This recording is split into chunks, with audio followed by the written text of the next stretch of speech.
Live.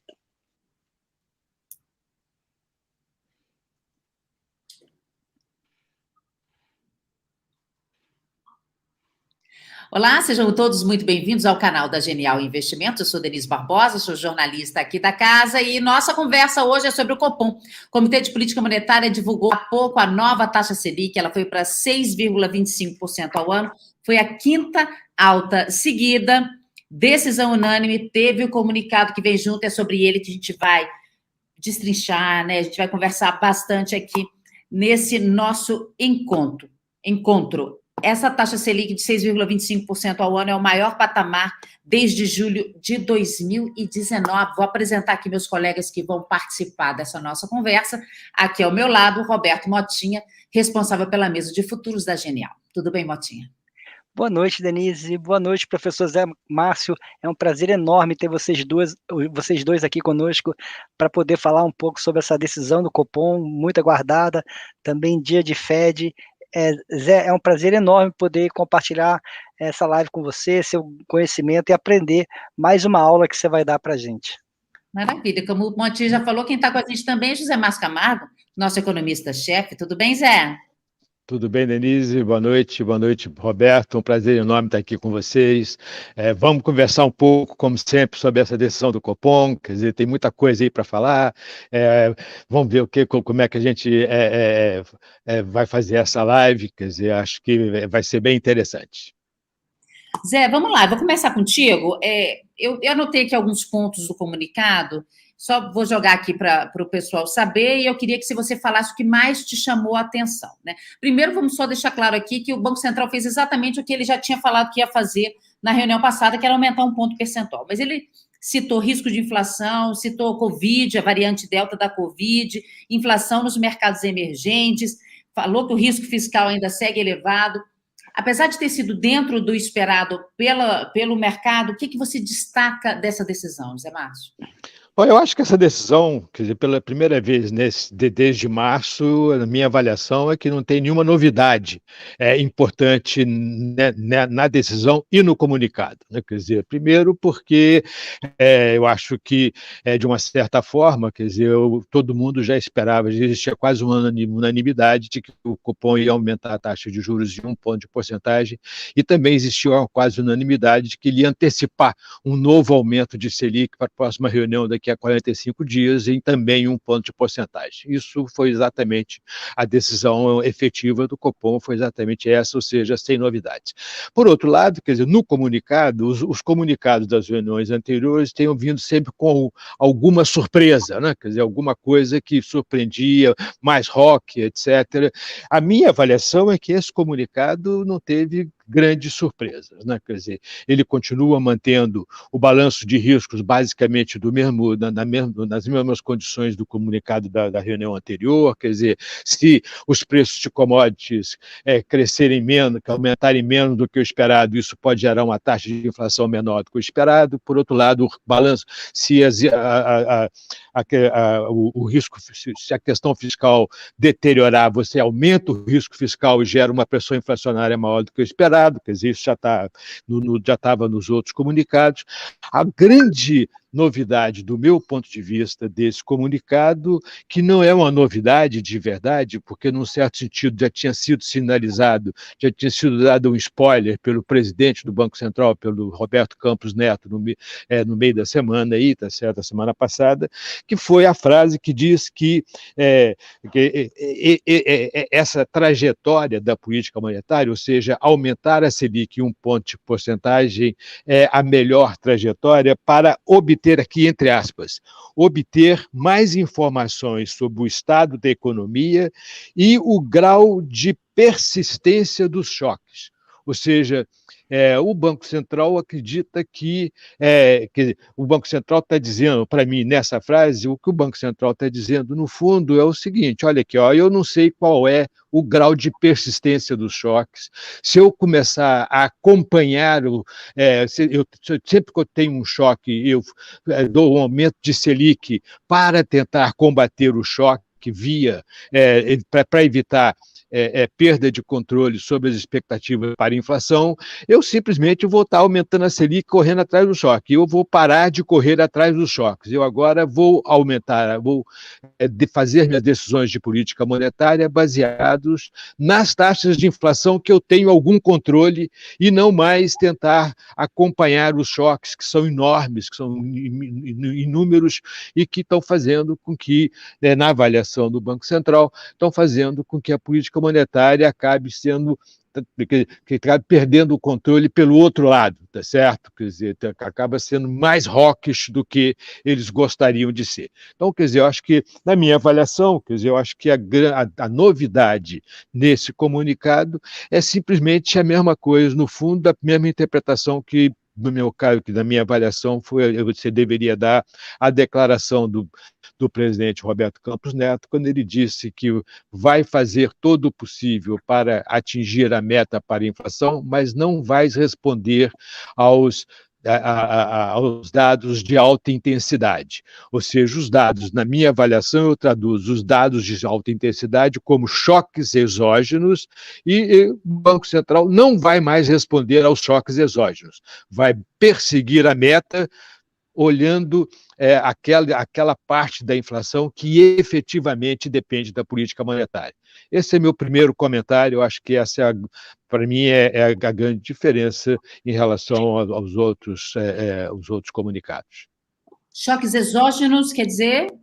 Quer dizer, aumento de preço de commodities no mercado internacional, aumento de preço da energia porque tem uma crise hídrica, tá certo? Esse tipo de coisa. Isso é que é choque exógeno. É um choque que o Banco Central não tem nenhum controle sobre ele. Tá? Nesse sentido, ou seja, se aumenta o preço do minério lá na China, porque a China está demandando muito minério, isso gera pressão inflacionária no Brasil, o Banco Central responde a ele, não, o que o Banco Central está dizendo agora é o seguinte, eu não vou responder mais a esses choques exógenos, mesmo que eles gerem pressão inflacionária no Brasil. Tá certo? Aumenta o preço do arroz, da carne, e assim por diante, como aconteceu aí ao longo do segundo semestre do ano passado e desse semestre. E o Banco Central respondeu a vários desses choques no passado. A minha avaliação é que eles resolveram que está na hora de dar ser menos reativo aos choques.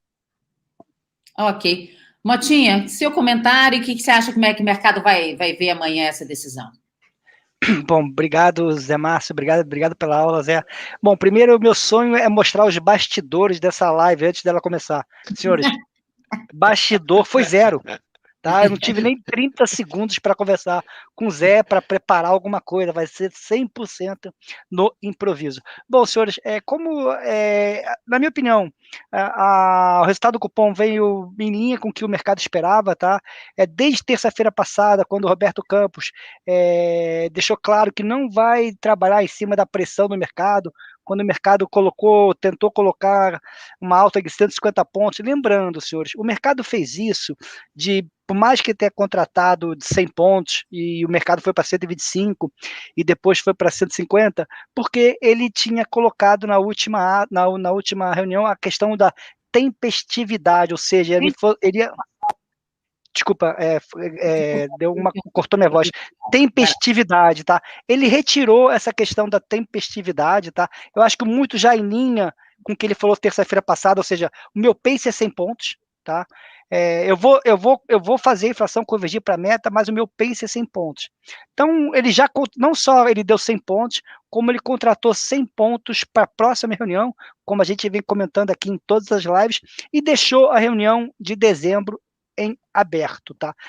Como é que eu vejo isso? Primeiro, não é consenso, senhores, não é consenso. Eu conversando com clientes institucionais logo depois do resultado do cupom, tem um grupo de pessoas que acha que ele vai ser duro, que vai ter que ir a 9, tem outras pessoas que acham que o BC foi relativamente dovish, porque ele vai cada vez mais olhar para a inflação de 2023, que é normal, o Zé pode falar com muito mais propriedade do que eu, à medida que vai passando o tempo, a importância do ano de 2023 ganha espaço em relação ao ano de 2022. Ele botou balanço de risco, eventos de menor crescimento na Ásia por causa de Covid-19, menor crescimento entre os emergentes, porque todos os emergentes estão com políticas monetárias contracionistas.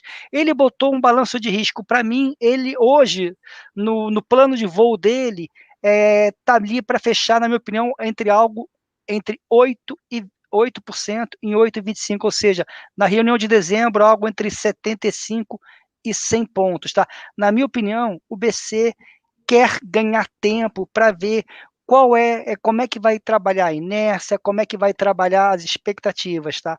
Então, eu vejo esse resultado, esse Copom hoje, como na margem mais doves, chamou atenção para o balanço de risco, mas ele quer ganhar tempo, tá? Ele quer ganhar tempo, ele quer ver os dados. O que o SBC quer evitar sobre qualquer hipótese? Mudar a discussão. Em vez de ter a discussão que a inflação de 2022/2023 não vai ficar muito na meta, se ele tiver que subir muito juros, ou mais, se ele tiver que errar, como ele errou para baixo, ele não quer correr muito risco de errar para cima e mudar a discussão. A discussão não é mais inflação, e sim recessão para o ano de 2021. Tá? Então, de novo, o que eu achei? O cupom. 22 ou 21? Desculpa, ele não quer que a discussão de 2022 vire uma recessão, tá? Já que as expectativas de crescimento que rodavam na faixa de 2, 2,5, o mercado já migrou para 1, perto de 1,5, já tem casa que fala que é abaixo de 1, ou seja, é óbvio que tem muita variável em jogo, crise hídrica, etc. Mas se o BC errar muito a mão, se ele fosse muito duro agora, eu acho que ia jogar o holofote para o risco da recessão em 2022, tá? Então, mais ou menos essa é a mensagem que eu queria passar para vocês, mas eu confesso para vocês, tá? Conversei com 10, 12 clientes, tem uns 3, 4 que acharam que o BC foi duro, tem uns 5 que acharam que o BC foi mais dovish, mais tranquilo, ou seja, quer ganhar tempo. Para mim, não está no plano do Banco Central, com as informações que ele tem hoje, ter o Selic a 8,5 no final desse ano, tá? Ou seja, ter que acelerar o pace até dezembro. Para mim 100 em outubro, que já contratou, tá? Tirou o tempestivo, tá? Ele já não está trabalhando, ele não está sinalizando que tende a aumentar o pace, e deixou em aberto a de dezembro, e chamou a atenção que hoje já existe balanço de risco, tanto favoráveis quanto desfavoráveis, tá? A grande questão ninguém sabe quanto tempo vai durar essa crise hídrica, quanto tempo a energia vai durar, mas como o Zé falou, o BC vai combater o efeito secundário, tá? E, de novo, ele tirou desse comunicado, como ele tirou tempestivo, também retirou a questão da inflação subjacente, que é o núcleo, tá? Que ele já tinha, que eram duas falas muito duras do último cupom, que era tempestividade e inflação subjacente, que está preocupado. Ele retirou esses 2 pontos, tá? Mas, de novo, está em aberto, tá, senhores? Se tiver que ir a 9, o BC vai a 9. Tá? Ele não quer perder as expectativas de inflação para 2022/2023. É mais ou menos essa a minha primeira visão, logo depois que saiu o Copom.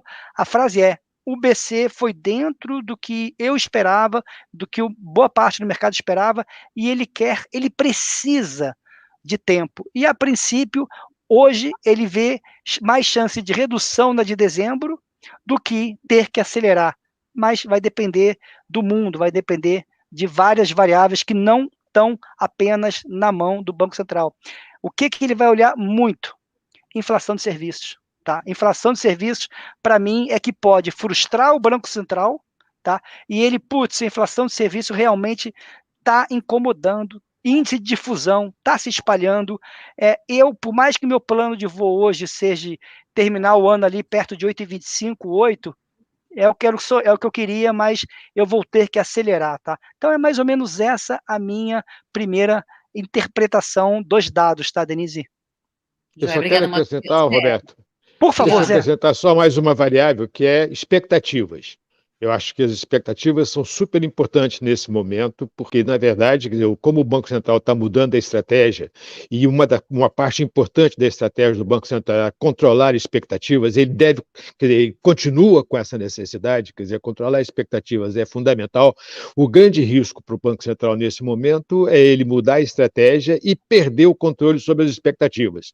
Então, é muito importante nesse processo que ele tenha um discurso daqui para frente que mantenha o controle sobre as expectativas, apesar dele ter mudado a estratégia de política monetária. Você falando em expectativa, qual que é a sua expectativa para a inflação, Selic e PIB para esse ano? Você já está revisando? Como é que você está? Não, quer dizer, a gente está com Selic, eu tenho que me lembrar aqui, se eu não me engano, a gente está com Selic a 9 e inflação a 8. Tá. Zé, e você acha que essa semana, bem, já tem vários dias que o Motinha vem trazendo esse assunto para a gente, que é da empresa chinesa Evergrande e dos impactos no mercado. Você acha, Zé, e depois, Motinha, queria que você comentasse, que quando ele fala cita mercados emergentes no comunicado, pesou de alguma forma esse risco ou isso nem passa pela cabeça do Copom, Zé? Não, eu acho o seguinte, quer dizer, eu acho que no comunicado ele evitou chamar atenção para esse tipo para esse risco especificamente. Ele chamou atenção para a desaceleração nas economias asiáticas decorrente da variante Delta. E, quer dizer, a China está desacelerando também por causa da variante Delta. Então, quer dizer, para isso ele chamou atenção. Mas, quer dizer, a Evergrande, quer dizer, é um risco completamente diferente. Quer dizer, eu acho que é um risco.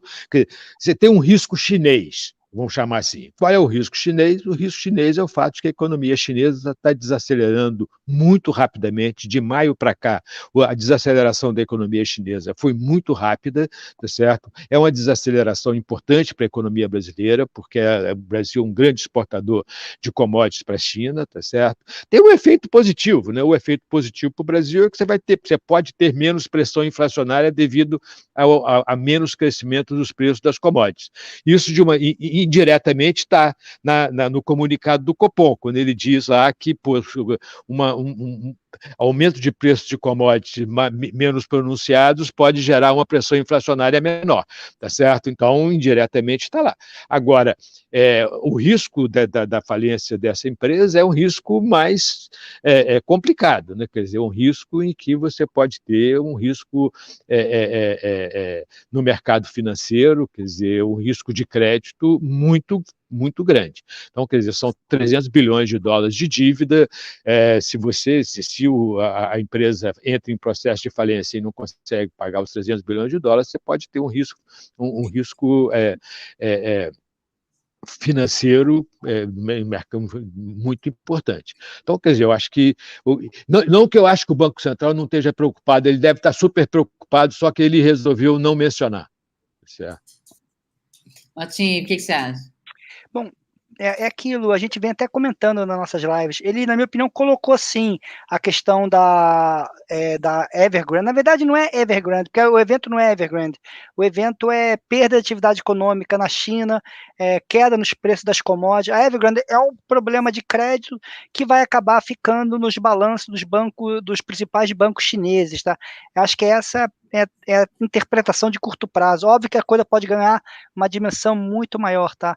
Mas voltando ao ponto, quando ele colocou países emergentes estão com a política monetária mais contracionista, ou seja, o ritmo de crescimento deles vai diminuir, a questão da queda de preço de commodity, ele colocou no balanço de risco, como ele colocou também a questão fiscal, tá? Ele não retirou, ele colocou dentro do balanço de risco dele a questão fiscal, tá? Então, acho que o X da questão para o BC é que hoje ele tá refém de como é que vai ser a questão da inércia, como é que vai ser a inflação de serviços.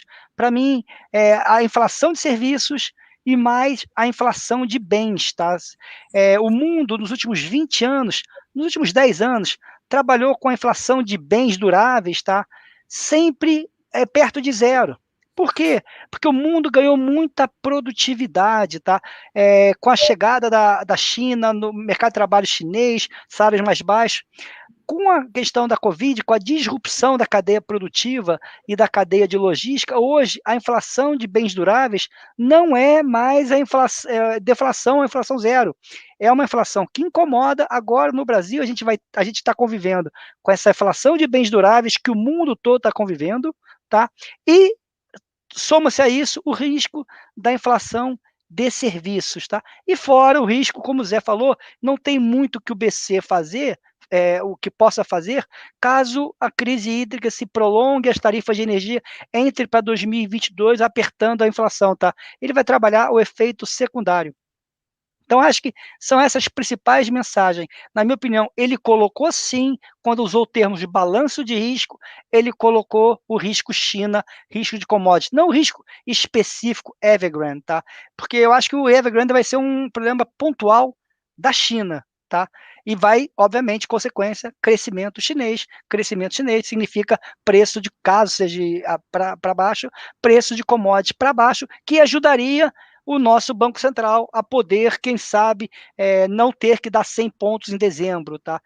Acho que essa é a grande mensagem. De novo, senhores, não é consenso, tá? Para mim, o resultado de hoje foi consenso, tudo dentro do esperado, contratar mais 100, é o que eu estou falando há uma semana, pelo menos, deixou em aberto dezembro, é o que a gente vem falando. O que não é consenso é depois, tá? Em 2022, o BC vai ter que ir a 9, tá? O Zé, o time do Zé, obviamente o time comandado pelo Zé, ele soltou uma revisão na semana passada. Só para passar para vocês, com essa revisão do Zé, o Selic desse ano 8,25, tá? Então seria 100 e 100, e Selic em 2022 teria que ir até 9, tá? E inflação de 2021, 8,5, que já é meio dado, seja, inclusive a do BC não tem muito o que fazer, tá? E inflação de 2022, 4,10. O BC, no cenário central dele, pelo Copom, falou que a inflação de 2022 hoje, para ele, é 3,70. E ele foi longe demais. Falou 3,20 em 2023, tá? Então, é mais ou menos assim que eu vejo o cenário. Hoje, final de ano, entre 8 e 8,25, tem que ter muita coisa ruim com a inflação de serviços para ele ter que acelerar o pace para ir a 8,5. Mas se tiver muita coisa ruim em serviços, eu acho que ele vai acabar reconhecendo e ter que acelerar. Mas ninguém tem essa informação, senhores. Ninguém tem. Tá? Para mim, a frase que eu acho que representa esse cupom é: o BC está comprando tempo perante ao número de incerteza que o mundo tem. Tá? O mundo / Brasil. Denise, obter, para usar a frase que o Banco Central usou, obter mais informações sobre o comportamento da economia e sobre o comportamento dos choques. Essa foi a frase que o Banco Central usou explicitamente no comunicado. Quer dizer, o BC está com pouca informação. Pelo menos ele está se sentindo assim, tá certo? Viu a diferença, Denise? Eu falo uma coisa genérica, que eu falo o tempo, e o Zé transforma o meu tempo, o meu genérico, na frase certeira. Perfeito, Zé. Exatamente isso que eu queria falar. Maravilha. Gente, a Ângela Lourinho está colocando outro ingrediente aqui na nossa conversa, que são as eleições. Ela diz o seguinte, Zé Márcio, ano que vem tem eleições. O BC não deveria aumentar mais a Selic este ano, para ano que vem ficar dentro da meta? O BC terá dificuldade de segurar a inflação, pois será um período volátil? Bom, isso poderia ser uma estratégia, quer dizer, na verdade, o problema todo aqui é o seguinte, esse ponto que o Roberto chamou a atenção, eu acho que é fundamental. Suponha que o BC seja bem rock, tá certo? E leve a taxa de juros para 10, para conseguir reverter a trajetória de aceleração da inflação e, ao mesmo tempo, tá certo, gera uma brutal recessão na economia brasileira. Tá certo? É isso mesmo que o BC deveria fazer? Essa é a estratégia correta de política monetária? Obviamente não é, tá certo? Então, quer dizer, qual é o ponto aqui? O ponto, quer dizer, como que eu interpreto esse processo? O ponto é que, dado a quantidade de informações que o BC tem neste momento, ele decidiu, quer dizer, ele avaliou que ele vai ser mais cuidadoso no processo de elevação de taxas de juros para evitar que ele faça quer dizer, que ele exagere nesse processo e gere uma recessão no ano que vem, ao mesmo tempo mantenha a política monetária de tal forma que ele vai conseguir chegar na meta para a inflação em algum momento ao longo aí do cenário que ele pretende, que é 2022 e provavelmente o começo de 2023. Agora, o fundamental para o Banco Central não é chegar na meta no final de 2022. O fundamental para o Banco Central é reverter a trajetória de aumento da taxa de inflação e chegar perto da meta em 2022, de tal forma que fique claro que ele vai chegar na meta em 2023, tá certo? Esse, no fundo, deve ser o objetivo do Banco Central. A dificuldade é reverter a trajetória, sair de uma trajetória de inflação ascendente e entrar numa trajetória de inflação descendente. Esse é o momento crítico da política monetária. A hora que ele conseguir chegar nessa trajetória, ele vai estar tranquilo. O grande problema é que você tem muito choque, e o Banco Central não conhece a persistência dos choques. Então, ele pode estar próximo de chegar nesse momento e tem um choque exógeno negativo, a inflação volta a subir. Então, quer dizer, e ele não pode fazer muita coisa contra isso, tá certo? Então, o risco é esse, quer dizer, eu acho que é isso que o Banco Central deve estar preocupado. Eu aumento a velocidade, em vez de dar eu dou 1,20, 1,50, depois eu dou outra de 1,50, eu chego em 9, 10, aí a taxa de juros fica tão alta que a atividade despenca, tá certo? E aí, como é que eu vou fazer? Então, eu acho que esse é o ponto. Quer dizer, eu acho que o Banco Central ele está tentando, ao mesmo tempo, ser cuidadoso, sem ser leniente. Não é simples, mas um pouco isso que está na cabeça do Banco Central, a meu ver. Motinha, tem um comentário aqui do João, ele diz o seguinte, se ele, acho que ele está falando do BC, né? Se ele não leva mais em conta o choque externo, então ele não vai conseguir ancorar expectativas. Então, se o Fed subir mesmo os juros ano que vem, ele vai ignorar? Então, eu queria aproveitar essa deixa aqui do João e pedir para você comentar também um pouquinho do Fed, como é que o Fed influenciou o Copom de hoje, ou se não influenciou, se deveria ter influenciado. Comenta para gente. Bom, primeiro queria só levantar alguns pontos. Quem viu o call de fechamento, eu estava bastante cansado, abatida, mas é impressionante. A presença do Zé faz a gente levantar os ânimos e reviver, tá bom? Voltando ao ponto, tá? Decisão do Fed hoje. Foi uma decisão, na minha opinião, dentro do esperado também, tá? E praticamente ele se comprometeu a anunciar o início do famoso diminuição dos estímulos monetários, ou provavelmente anunciar em novembro, que deve começar a fazer em dezembro, tá? Isso eu acho que foi dentro do que o mercado esperava, tudo tranquilo. A grande confusão que o Fed fez foi na hora da entrevista, quando o Powell falou que no cenário dele, ele pode zerar esse excesso de estímulo de 120 bi por mês até o final do primeiro semestre do ano que vem, ou seja, quando no comunicado, ele não tinha se prendido a nenhum atemporal, tá? Então podia demorar o ano todo de 2022. Na entrevista, ele falou que pode resolver toda essa questão até o final do primeiro semestre. Isso não estava no preço do mercado, que gerou uma bela volatilidade ao longo do dia. A decisão do Banco Central americano, ela é fundamental, peça mais importante de todas, que vai ser a bússola do crescimento global. Tá? Se o Fed errar para cima, o crescimento global vai ser mais baixo e vai afetar toda a política monetária de todos os outros países. E, em contrapartida, se o Fed acabar errando para baixo, ele vai deixar um crescimento maior, mas com a inflação mais alta. Mas que o principal ponto, senhores, que eu queria passar para vocês, aí eu vou contar com a sabedoria do Zé, que ele vai conseguir se expressar melhor, essa questão do temporal de política monetária. A cada reunião, na reunião de outubro, na reunião de outubro, eu chutaria que já é 50% de peso para a inflação de 2023. A cada medida, acho que hoje seria 25 2023, 75 2022. Zé, me ajuda nisso, eu tinha falado muita besteira, me ajuda, por favor. É isso aí, exatamente isso. Então, a estratégia do BC não por mais que ele tenha falado que hoje ele espera 3,70 para o ano que vem, se for 4, senhores, desde que 2023 estiver apontando para algo entre 3 e 3,5, ele já está conseguindo fazer uma vitória enorme. Senhores, tirar uma inflação de 8,5 para uma inflação de 4, tanto que a projeção do time do Zé é 4,10, tá? Já é um trabalho hérculo. Tá? Já é um trabalho hércules. Então, cada vez mais, à medida que o tempo tem, o discurso vai ser para o mercado entender. Tá? O mercado vai assim, não, realmente, já 4, mas estou vendo 2023 ali, estou começando a concordar com o BC, pode ser algo entre 3 e 3,5. Ele vai conseguir vencer esse jogo das expectativas. Tá? E sem... o que esse BC quis...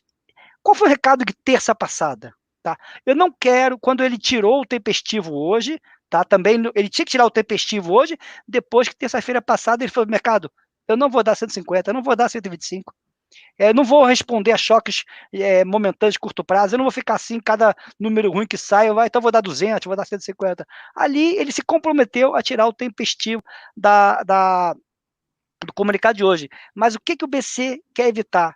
De novo, tirar a discussão de inflação. Qual é o foco da discussão de inflação? É a inflação e o Brasil, tá? Não é o mercado, não, senhores. É o Brasil, o foco passar a ser discussão se o Brasil vai entrar em recessão ou não. Independente, acho que independente é muita ingenuidade minha, tá? Mas eu vou ser ingênuo. Independentemente se é ano de eleição ou não, eu não, acho que não é motivo, hoje o Brasil não tem motivo para o BC forçar uma recessão. Tá? O mundo todo está vivendo essa inflação de bens duráveis, que o mundo não via isso há mais de 10 anos. A inflação no mundo, senhores, e no Brasil, era inflação de bens duráveis, era uma coisa que trabalhava para zero, tranquilo, e a inflação mesmo era serviços. A inflação era serviços que fazia a inflação do mundo para cima e para baixo. Tá? E agora, nesse novo mundo, enquanto as cadeias produtivas não se voltam à normalidade, a gente não tem mais esses preços aos produtores rodando a 10, 12, a inflação de bens duráveis, essa questão de chips, tá? Carro, alguém consegue comprar carro? Alguém consegue comprar televisão, geladeira, etc. Tudo tem semicondutor, tudo, tá? Então, acho que essa é a nova realidade e o BC está olhando isso também e vai ter que olhar. Denise, a gente mostrou aqui na live a inflação ao produtor na Alemanha, que é um país que tem ojeriza de inflação. Se o Zé quiser tocar um pouco nesse ponto, se tem algum país no mundo que tem ojeriza de inflação, é a Alemanha. A inflação ao produtor da Alemanha está rodando no nível mais alto desde 1974, que era crise do petróleo, tá? O país do mundo que tem mais ojeriza a inflação, a população alemã que tem ojeriza a inflação, está convivendo com uma inflação produtor, se não me falha a memória, estou em dúvida se foi 12% ao ano ou 14%, tá? Eu acho que é 14%. Mas eu queria devolver para o Zé, para ele comentar essa questão do atemporal, para ele poder comentar essa questão de inflações de duráveis, vis-à-vis inflação de serviços. Se puder ajudar, Denise / Zé. Quer dizer, você tem toda a razão. Eu acho que, quer dizer, a gente teve um período aí de globalização que você teve uma transferência de produção, da produção industrial para os países asiáticos com custos de produção muito mais baixos que os países dos países ocidentais, tá certo? Isso fez com que a taxa de inflação de produtos industriais, de modo geral, os comerciáveis, de modo geral, caísse sistematicamente. Nós tivemos, na verdade, anos de deflação, tá certo? De bens comerciáveis, anos. Eu me lembro que então, se você tem um gráfico super interessante que é preços, a evolução dos preços dos bens comerciáveis versus a evolução dos preços dos bens não comerciáveis, ou seja, daqueles preços que você consegue comerciar entre países, comparado com os preços daqueles produtos que você não consegue comerciar. tá certo? E os preços dos bens comerciáveis têm uma tendência de queda sistemática nos últimos 40 anos, desde os anos 70, tá certo? Enquanto que os preços dos bens não comerciáveis, principalmente serviços, você tem uma tendência à aceleração ao longo desse período. Então, a inflação sempre foi uma inflação de não comerciáveis, inflação de serviços. Agora, a gente está tendo muita inflação de bens, de bens industriais, exatamente pela interrupção do processo produtivo. Quer dizer, com a questão de a gente não poder fazer o trabalho presencial com a pandemia, tá certo? As firmas pararam. Voltar a funcionar é muito mais difícil do que você voltar à demanda, porque os governos fizeram políticas fiscais extremamente agressivas, geraram renda para as pessoas compraram mais. Só que as empresas tiveram muito mais dificuldade de voltar a funcionar normalmente, porque é muito mais difícil uma empresa recontratar os trabalhadores, arranjar os fornecedores, do que você dar dinheiro para o cara e o cara comprar, tá certo? Então você está tendo muita pressão inflacionária dos bens industriais e isso é uma novidade para a política monetária, tá certo? Então, acho que esse é um ponto importante, mas a política monetária tem que responder a esse tipo de inflação, então não é menor dúvida, tá certo? Então, quer dizer, agora, o risco é você, quer dizer, essa questão da eleição no ano que vem, tá certo? Eu acho que eu vou falar uma coisa, talvez você até mais inocente que o Roberto, tá certo? Eu acho que não vai fazer a menor diferença. Acho que não vai fazer nenhuma diferença. Acho que as decisões do Banco Central não vão ser afetadas pelo fato de que nós vamos ter inflação no ano que vem. A gente está em outro ambiente no que se refere a essa questão da política monetária. Eleição, né? A eleição, tá certo? Quer dizer, eu acho que o Banco Central vai ser totalmente independente em relação a essa questão das eleições do ano que vem e vai fazer o que ele acha necessário para levar a inflação para a meta, seja em 2022 ou em 2023, mas muito importante, vai fazer o que for necessário para reverter a trajetória de aceleração da taxa de inflação o mais rápido possível, tá certo? Acho que esse é o ponto mais importante aí nesse processo. Motinha, quer complementar ou a gente vai papos aqui para outra pergunta? Não, basicamente é anedótico. Lembra quanto custava uma televisão de 50 polegadas há 2 anos atrás e ver quanto é que custava um computador, tá? É ganho de produtividade. Os bens duráveis vinham trabalhando para baixo. Agora, com essa quebra da cadeia produtiva, pelo contrário, começou a ajudar na inflação. Esse item que sempre ajudou a inflação global /Brasil para baixo, começou a trabalhar agora na contramão e tem a questão da inflação de serviços. Denise, pode passar para a próxima pergunta, tá?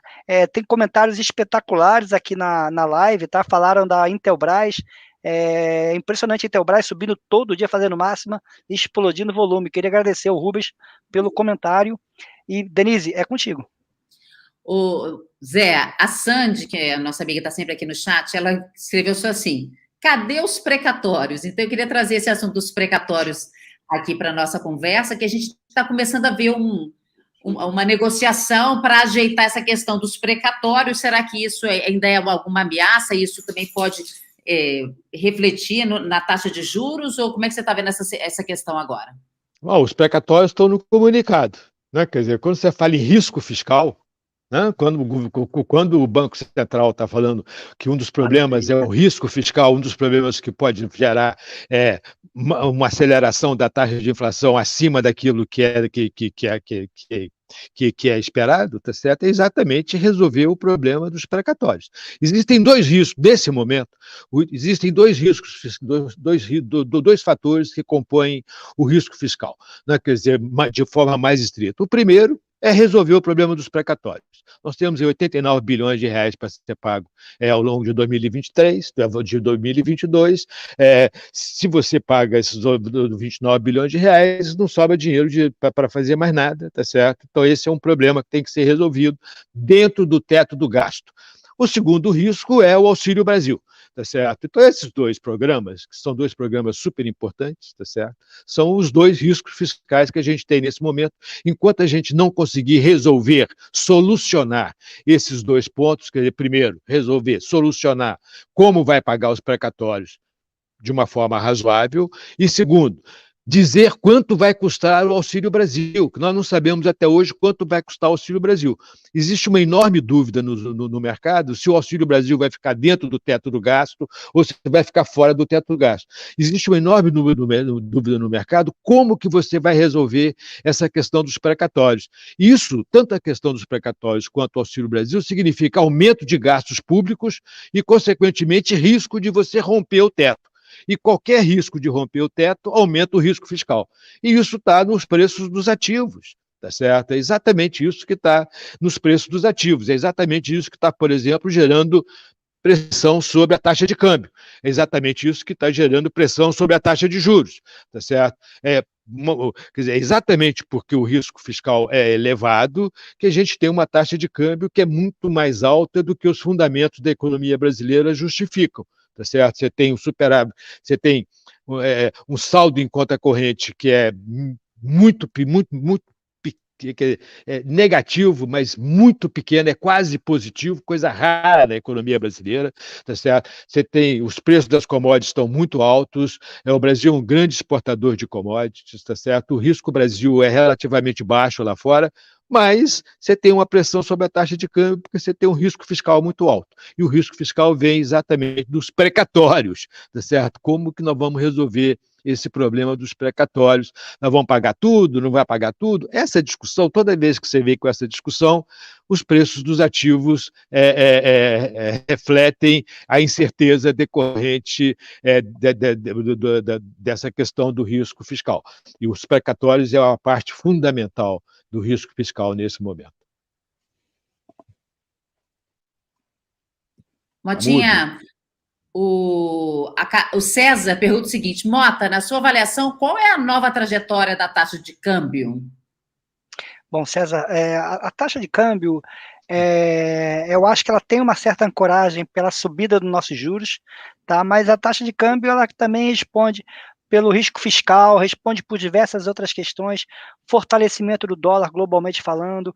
Depois da entrevista do Jerome Powell, que é o presidente do Fed hoje, o dólar, aquele famoso DXY, que é o motorista dos ativos de risco, subiu 0,30, fechou na máxima de um bom período, tá? Então, ou seja, a princípio, a gente tem do lado positivo para a nossa moeda a subida do juro no Brasil, mas pelo lado negativo, a gente tem o aumento do dólar, o dólar se fortalecendo globalmente, César. O câmbio no Brasil, em qualquer lugar do mundo, é uma das variáveis mais difíceis de se prever. Como diz uma frase, projeção de câmbio foi feita para humilhar economista. Como eu sou economista e gosto de ser humilhado, eu acredito que a gente pode sim ter uma valorização da nossa moeda muito ancorada pelos nossos juros, desde que a solução dos precatórios fique dentro do teto. Se a solução não vier dentro do teto, César, esquece. Esquece os juros. Não esquece. A alta de juros que está contratada não vai ser suficiente para conter a decepção com a mensagem que o Congresso deu para a sociedade brasileira que o país não é sério. Na hora que tem que apertar as questões fiscais, os apelos políticos por mais gastos se sobressaem e acabam passando isso, tá? Então, acho que é mais ou menos isso. De novo, projeção de câmbio é feita para humilhar economista, tá? Então, é muito difícil falar sobre isso. Roberto, a nossa projeção é exatamente essa, tá certo? Quer dizer, se o teto do gasto for obedecido, nossa projeção é de valorização do real, tá certo? Quer dizer, o real pode caminhar aí para algo em torno de 4,60, 4,70, se o teto do gasto for obedecido, tá certo? Se essa questão dos precatórios for resolvida obedecendo o teto do gasto. Acho que esse é o ponto importante. Zé, o Tati Trader está perguntando o seguinte, ele diz o seguinte: boa noite, será que o fato de ter um aumento em valor do Auxílio Brasil pode fazer com que a inflação aumente e fazer o BC ter que acelerar o aumento dos juros, Zé? Ótima pergunta. Não, quer dizer, eu acho o seguinte, o aumento quer dizer, o aumento que está se projetando para o Auxílio Brasil, em comparação com o Bolsa Família, não deve ser suficiente para gerar uma pressão inflacionária muito grande a ponto de afetar a política monetária. Você não está falando do que aconteceu lá no início da pandemia, quando você deu uma transferência de renda de R$ 600 por pessoa para 70 milhões de pessoas. Você está falando de transferir 300 milhões de reais para 17 milhões de pessoas. É uma diferença monumental em termos de quanto de renda você está transferindo. Além disso, você está transferindo a mais, tá certo? Muito menos do que esse total aí. Então, quer dizer, o custo total do programa está sendo estimado em torno de 40, 45 bilhões de reais. O custo do Bolsa Família já está em torno de 27 bilhões de reais. Então, é 20 bilhões de reais a mais. Esse aqui é o aumento de demanda que você deve esperar devido a essa transferência. Eu não acho que isso vai ser que isso vai afetar a taxa de inflação a ponto de gerar mais necessidade de aumento de juros. Na verdade, quer dizer, no nosso cenário, uma coisa muito mais que pode, eu acho que não vai acontecer, mas que poderia gerar muito mais pressão inflacionária é o fato de que, se a pandemia continuar melhorando como está melhorando, se o número de casos e o número de óbitos continuar caindo como está caindo, e nós fizemos uma entrevista com um vice-presidente da Fiocruz, e ele está muito otimista, tá certo? Ele acha que vai continuar caindo, ele acha que a pandemia vai continuar desacelerando, tá certo? E que o processo de vacinação no Brasil é muito bem sucedido, tem vacina suficiente para acabar com a vacinação até novembro desse ano, então que não deve ter nenhuma grande terceira onda. E nessa trajetória, o nosso cenário é de uma volta de atividade de serviços muito forte até o final desse ano. Tá certo? Com um aumento de emprego, porque serviços é muito intensivo em mão de obra, tá certo? Então, você vai ter uma volta na demanda por serviços que não tem a ver com a transferência de renda, tem a ver com o aumento de demanda devido ao fim da pandemia, a redução do número de óbitos, a liberalização das pessoas, as pessoas vão para os eventos, as coisas começam a acontecer, isso vai gerar um aumento de atividade de serviços, que vai gerar aumento de ocupação, renda, demanda, e pode gerar alguma pressão inflacionária. Mas eu acho que não é o suficiente para afetar decisivamente a taxa de juros. Eu acho que essas questões relacionadas com o aumento de preços de bens industriais, tá certo? Com a interrupção das cadeias produtivas, são muito mais efetivos nesse momento, muito mais importantes do que essa questão dos preços dos serviços.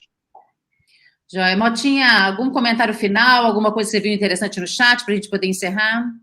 Bom, primeiro, eu acho que sempre aquela pergunta que o pessoal do chat nos faz, tá bom, vocês falam, a bolsa amanhã vai subir ou vai cair? Tá? Isso é bom ou ruim para bancos? Bom, o que eu posso falar sobre isso, tá? Eu acho que amanhã a reação no mercado de juros vai ser praticamente neutra, tá? Então não foi essa decisão do Copom que vai influenciar o comportamento da nossa bolsa no curto prazo, tá? O comportamento da nossa bolsa no curto prazo vai estar muito mais ligada ao endereçamento da questão da China, que por consequência commodities, vai estar endereçada muito mais como é que vai ser o desfecho da questão do Auxílio Brasil / PEC dos precatórios, e por aí vai, tá? E por aí vai. Então, ou seja, para bancos, senhores, teoricamente a gente convive com uma palavra não é lenda, com um estigma que juro é bom para banco, tá? Eu acho que historicamente sim, mas hoje o banco está sobre tanto ataque de tanta fintech que já não tem mais essa mesma convicção, ou seja, a performance de banco hoje no Brasil dos incumbentes, eu acho que não dá mais para ligar como era antigamente. Subiu os juros, banco é bom para banco. Eu acho que subir os juros hoje dentro do cenário de bancos é uma variável que perdeu bastante peso, tá? Em outras palavras, se vai subir ou vai cair amanhã, não vai ser por causa do Copom de hoje. Na minha opinião, amanhã, mercado de juros futuros, se não tiver nada acontecendo diferente lá fora, vai ter pouca oscilação, porque o mercado já estava bastante ancorado desde terça-feira passada, quando o Roberto Campos falou duro, se obrigou a tirar a tempestividade e falou que não vai sinalizar que não vai acelerar o passo. Acho que a grande mensagem que eu queria passar para vocês é que eu estou vendo uma divisão muito grande dos próximos passos. Tá? Tem as pessoas que acreditam que foi Doves. Quem acredita que foi Doves, ele é alimentado muito pela essa coisa que eu venho comentando nas lives de balanço de risco, colocou preço de commodity que está caindo, tá? Então, ele mostrou no balanço de risco alguns riscos para baixo de inflação. Também tem o risco fiscal, etc. Mas, em compensação, quem está olhando que o BC foi duro, que vai chegar a 9, ele olhou, ele tirou, da última reunião, ele tirou a inflação de 2022 de 3,5, aumentou para 3,70, e ele vai ter que convergir. Tá? Então, sendo bastante repetitivo, há muito tempo eu não vejo tanta divisão entre os clientes institucionais que eu falei logo após da reunião. Tá? Era normal, as pessoas, não, ele foi duro, não, ele foi tranquilo, ele foi dovish. Não foi esse, eu não achei consenso sobre o que foi o BC hoje. Tá? O meu consenso, o meu entendimento é uma única frase: o BC comprou tempo para saber o que vai acontecer com a inflação no período, nos próximos meses, que vai defender, como o Zé falou, na minha opinião, a questão chave é bens duráveis, mas principalmente serviços com a reabertura. Tá? O brasileiro está ávido para consumir, está ávido para ir para a rua, o brasileiro gosta de sair e se divertir. Como é que vai ser a inflação de serviços, que é uma inflação que está incomodando, que é a inflação, a inércia, a difusão, por exemplo. No último IPCA, a gente já tinha mais de 72% no índice de difusão, ou seja, 72% dos índices subiram de preço. Tá? Então, a inflação se espalhou. Então, concluindo, há muito tempo eu não vejo tanta falta de concordância se o BC foi duro ou se o BC foi dovish na reunião de Copom de hoje. Tá? Eu acho que ele foi dentro do esperado e o tempo vai dizer, se ele tiver que ir a 9, vai a 9. Se tiver que parar, a princípio eu acho que ele para, não tem motivo para ir a 9, mas se tiver que ir, ele vai. Zé, seus comentários finais para a gente encerrar. Eu tenho pouco a acrescentar ao que o Roberto acabou de falar. A única coisa que eu acho que vale a pena acrescentar é que essa divisão toda aí que o Roberto está falando, ela começou quando o presidente do Banco Central, Roberto Campos Neto, deu aquela declaração lá atrás, na terça-feira da semana passada, em que ele disse exatamente isso aí. Ele disse, olha aqui, ó, nós vamos perseguir a taxa a meta, vamos fazer tudo para chegar na meta, mas não vamos responder a dados de alta frequência. Nesse momento, ele criou essa divisão que o Roberto acabou de falar aí, que se manteve no comunicado da reunião de hoje do Copom. É exatamente isso, quer dizer, algumas pessoas acham que é isso mesmo, não tem jeito não faz sentido sair correndo atrás dos choques, e tem outras pessoas que acham que se ele não sair correndo atrás dos choques, ele vai perder o controle sobre as expectativas para a inflação. O primeiro grupo acha que ele foi hawkish, e o segundo grupo acha que ele foi dovish. É mais ou menos isso que está acontecendo hoje e que já foi lá atrás, tá certo? É isso aí. Tá joia. Super obrigada, então, Motinha, Zé Márcio Camargo. A você de casa, muitíssimo obrigada pela companhia. Se inscreva no canal, clique no sininho, deixe seu like. Gente, importante, compartilhe com seus amigos para eles saberem que aqui no canal da Genial Investimentos tem informação aí em cima do lance e análise profunda, como você viu agora nessa conversa entre o Motinha e o José Márcio Camargo. Mais uma vez, super obrigada. Um beijo e até a próxima. Tchau, gente.